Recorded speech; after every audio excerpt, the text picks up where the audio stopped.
Hello, good afternoon, and welcome to another edition of Election Brief on JoyNews channel. My name is Araba Kumsin, and coming up, as the governing MPP and opposition NDC tout each other's superior infrastructure records, NDC flag-bearer John Mahama challenges President Akufo-Addo to a debate on the record of their governments. Let's have a debate between two of us. Let Nana Akufo-Addo come and sit down. Let me sit down, and let's debate our records. Meanwhile, President Akufo-Addo cast sword for the construction of Elimina Fishing Landing site as part of his three-day working tour in the Central Region ahead of the party's manifesto launch this weekend. We are live on the ground. Also, who is Papano? Political science lecturer Dr. Mohammed Abbas challenges former President John Mahama to address rumors that he is the unnamed lover of songstress Miss Bell and actress Tracy Boache. We are live on your DSTV channel 421, GoTV channel 144, and also on digital television because, of course, we are free to air. We're also streaming live on myjoyonline.com. I'm Araba Kumsin. Stay tuned.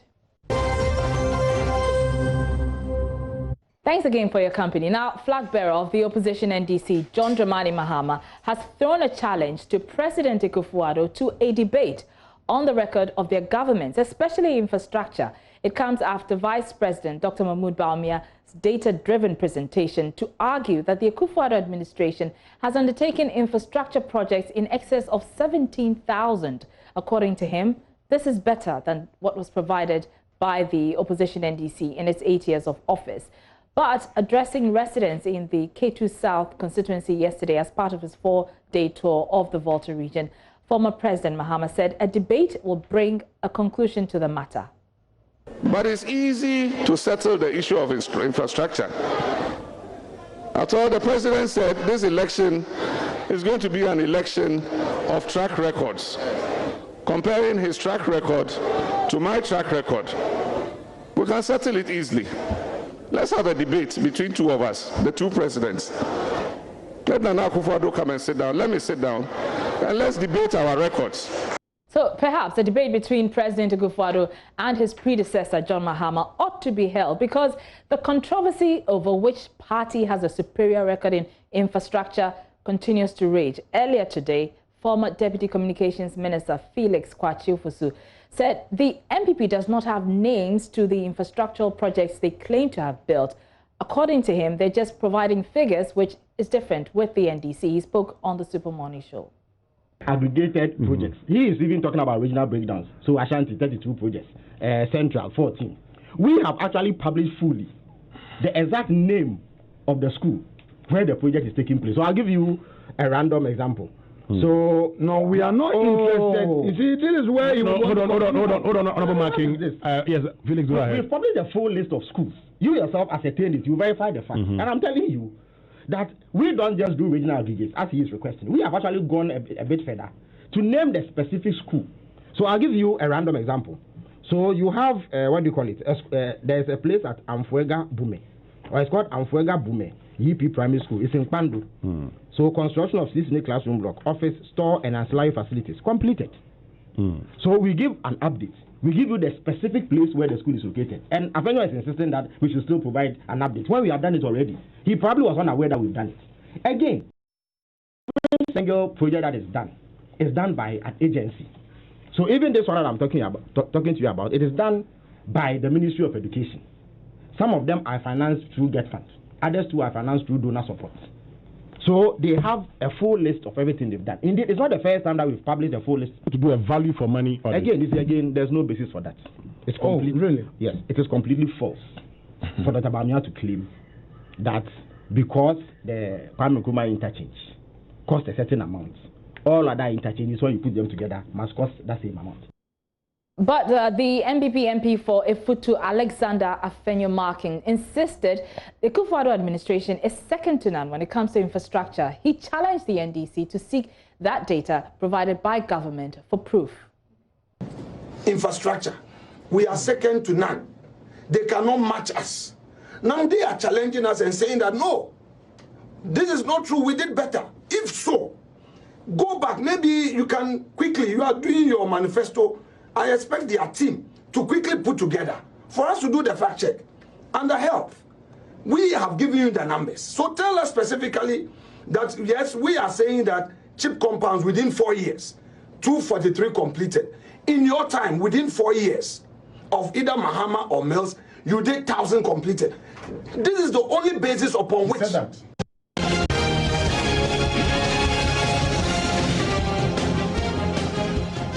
Let's head to the Central Region now, because President Akufo-Addo is cutting sword for the construction of the Elimina Fishing Landing site. The landing site is expected to boost the fishing industry and create more jobs for the people. Richard Kojo-Nyako is following the president. He joins us on the line with the latest. So where has the president been and what has he been saying?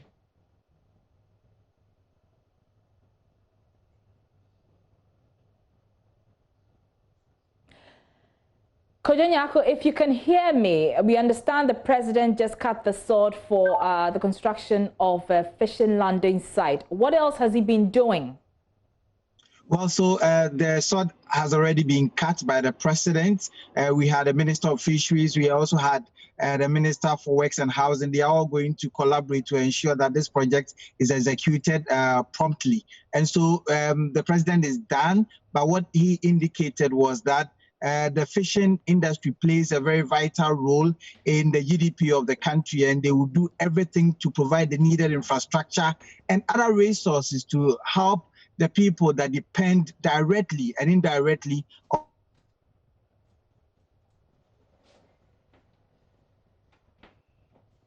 to Mahine of the not traditional area, Nana Kojo-Kondua, who appealed for some support as far as the revenue mobilization of some of the tourist sites are concerned. The president said that government is considering, or they are even done with revenue sharing, and so going henceforth, they are going to ensure that the revenues that accrue from these tourism sites are shared with the traditional authorities that are there. And also in another response to an appeal by the Edna Mahine for a palace to be constructed by government, the president responded that they are going to ensure that they are going to construct a befitting palace to ensure that a paramount chief such as the paramount chief of Elimina does not, become a tenant in his own place. And so we are heading to Twifo Praso, where the president is scheduled to inspect works on the Twifo Praso bridge, as well as inspect the government hospital that is.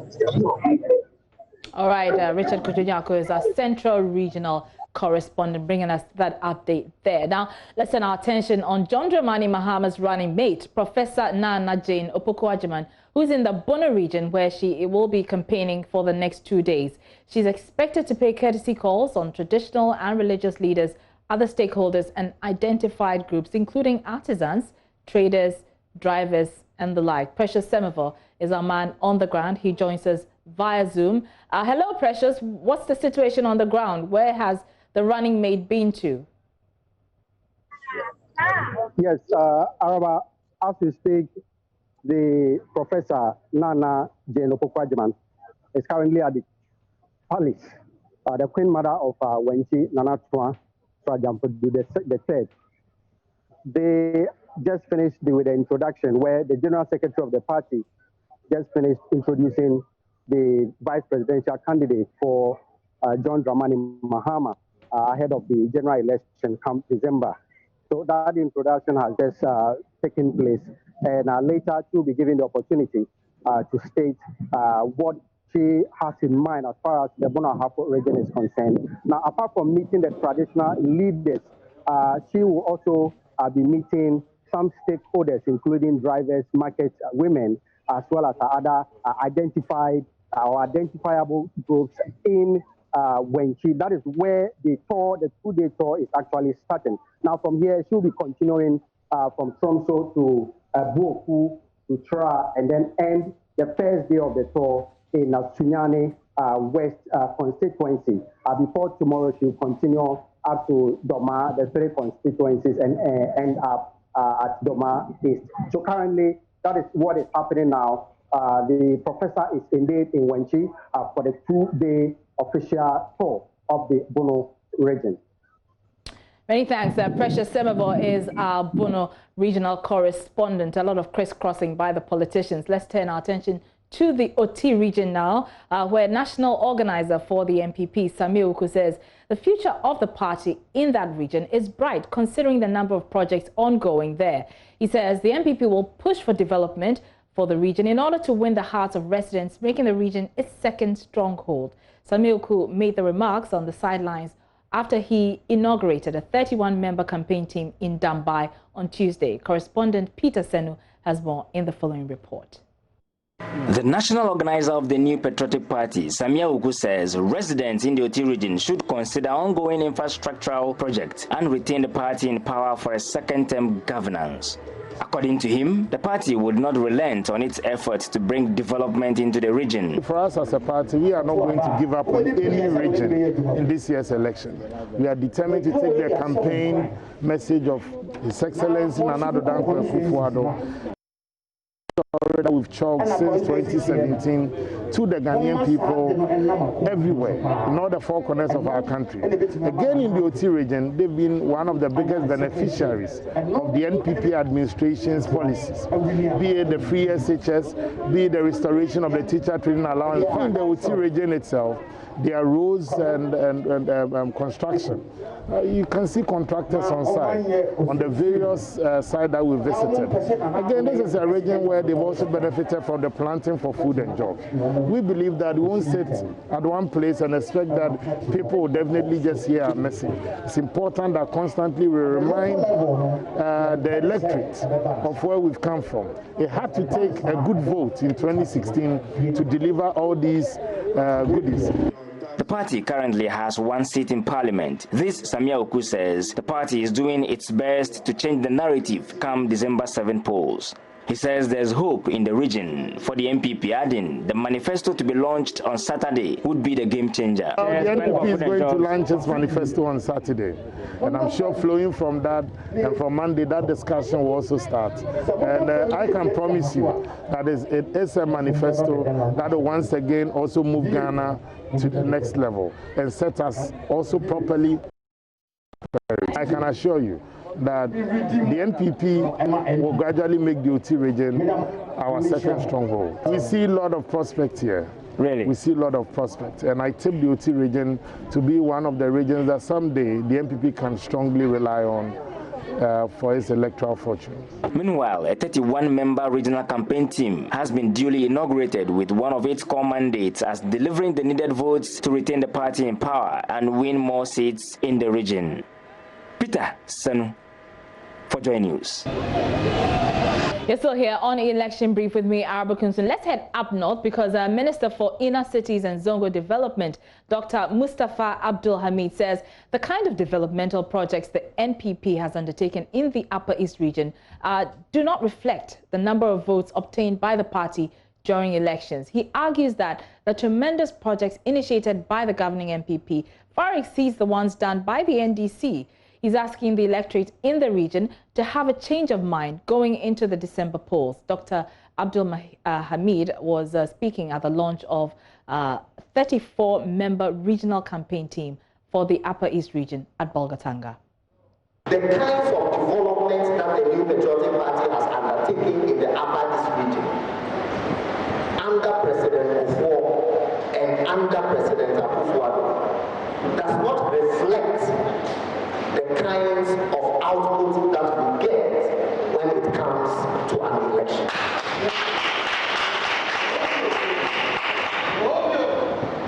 We sent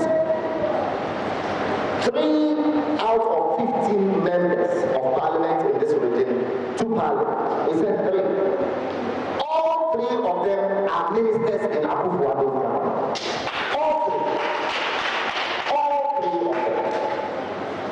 And so that should tell us that if we do well, and we send some more members of parliament from the Upper East region to the parliament, we shall have a bigger share and a bigger say in the government of President Akufo-Addo. Now, Upper East Regional Minister Tangoba Abayage highlighted the completion of projects under this administration, which were abandoned by the NDC.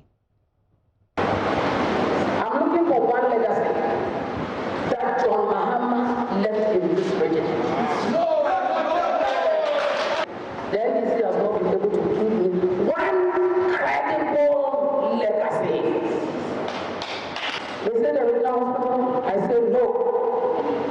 because the regional hospital was started by His Excellency before. They came and for 8 years, they couldn't complete it 8 some years. And this time, the business is from the north. He couldn't complete it 8 years. We are still struggling to complete that project they want to lay claim. They say, I say, no. That was started deteriorating in 2007. They came to power in 2008. They sat for 8 years, our 8 years again.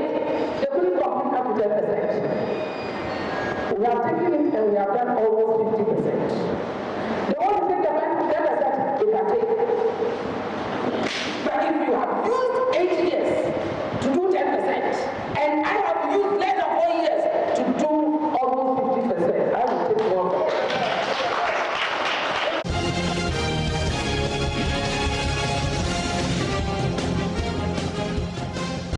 Now, political scientist at the Kwame Nkrumah University of Science and Technology, Dr. Mohammed Abbas, is advising flagbearer of the NDC, John Dramani Mahama, to address allegations that he is the unnamed lover of a popular Ghanaian actress. Recently, social media has been active with the Papano slogan, literally meaning the man, a statement made by an actress, Tracy Boache. There have been many social media inferences that former President Mahama may be the biological father of her son. Well, speaking with Erastus Asaridonko on Love in the Morning on Love 99.5 FM in Kumasi, Dr. Abbas said, although it's not been established, his silence is likely to negatively affect the political fortunes of the party. Dr. Abbas joins me via Zoom right now so we can speak more to this issue. Many thanks for your time, Dr. Abbas. Do we have Dr. Abbas on the line? Okay, we'll get him later, but you can hear him when he spoke earlier on Love FM. You see, I have said this, and we must take it serious when it comes to politics, is the people who define the issues. Or somebody brings up the issues and the people take it up. But you can't put it or push it under the carpet and say it's irrelevant. Once the issue comes up, whether there is truth or not, how do we know that there is truth or not? Unless we discuss it. And discuss it. And that is so, for me, the quality of the discussion is the important thing here. How we discuss it well, so that at the end of the day, we realize that, oh, this is even a non-issue, it's not true. Or how we discuss it well, so that we realize that, yes, there's a substance to it. Because it has come up. So would you advise him to raise well, definitely, if it's pointing at you, it is clearly pointing at you, then I will advise that you address it. Other than that, it will affect you. Because it's an issue for the people. And in politics, the perception is almost the truth. Because nobody goes to what you hear, what I hear, what the person hear. It's the person's truth. So if it is not discussed well for the reality, the truth itself, like they say, the truth shall set you what? Free. It's only the truth. But if not, then it's unfortunate for you. The perception, the smoke is what is going to be around you, and you carry it everywhere, and it will definitely affect you. So you will advise the presidential candidate of the NDC to really to address it. Once it is an issue, to address it, because it's about politics. And politics is about numbers.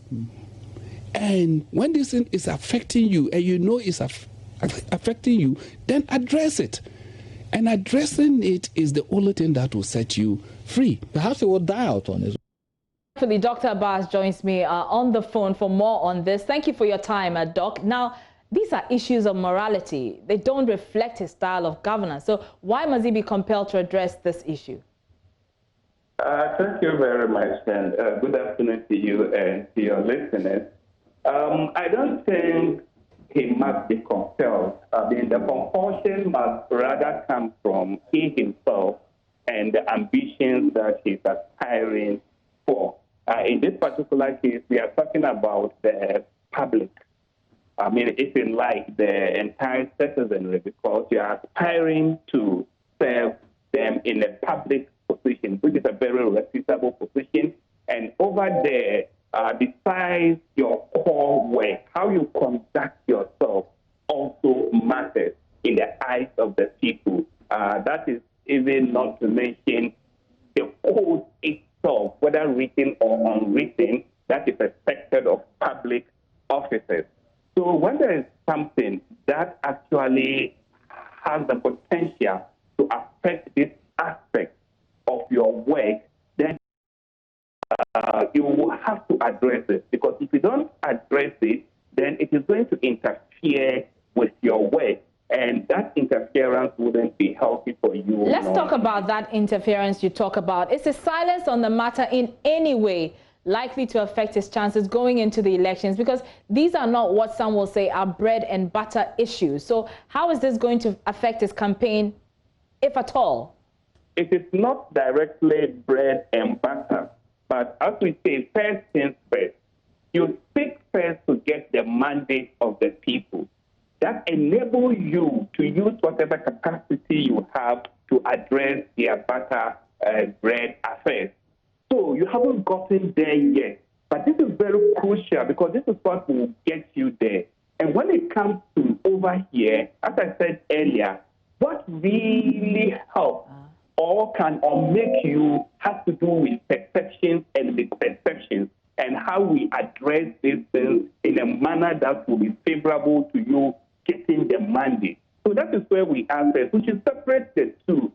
This one comes first before the butter and bread matter because we seek to get this position before that one. So over here, if we don't get through or if you are not able to deal with things very well here, then you don't even get to where you get the opportunity to dress butter and bread affairs.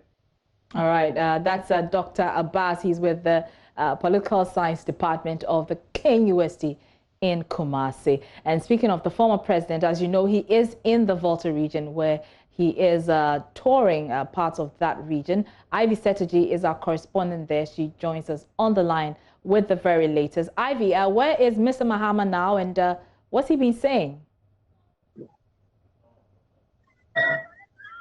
Well, currently he's on his way to from Beki. He's been telling the people that it is necessary for a leader, you know, to try and unite the country instead of dividing them. So with all this tribalism the chiefs are complaining about, he, as the flag bearer of the NDC, is trying hard to make sure that the people are united. And if he is voted into power in 2021, he is going to unite the people and create more jobs. Basically, he's been talking about jobs, project that has been abandoned by the MPP that is going to revive all those parts. The chiefs have also been complaining about some projects, some developmental projects in their area. So basically, these are the issues that have been raised during his talk. Now we are going to Pando, and then from there we'll head to Kokwe. And just before you go, Ivy, what has been the response by the electorate, those who thronged the streets to go and listen to him? What have been their response to the message that he's preaching?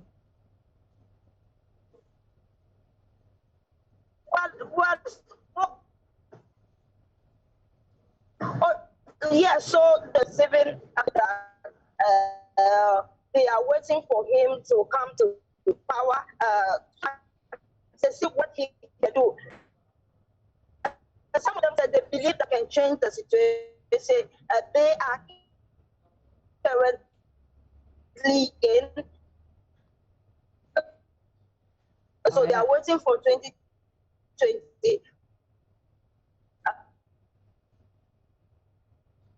So we will be keeping an eye on the former president's tour of the Volta region. And of course, President Akufo-Addo's tour of the Central region. As you know, the MPP will be launching its manifesto this coming weekend. Stick and stay with this station. This is your election headquarters. But that's how we wrap up Election Brief for today. I'm Marba Kumsin. Join us same time tomorrow.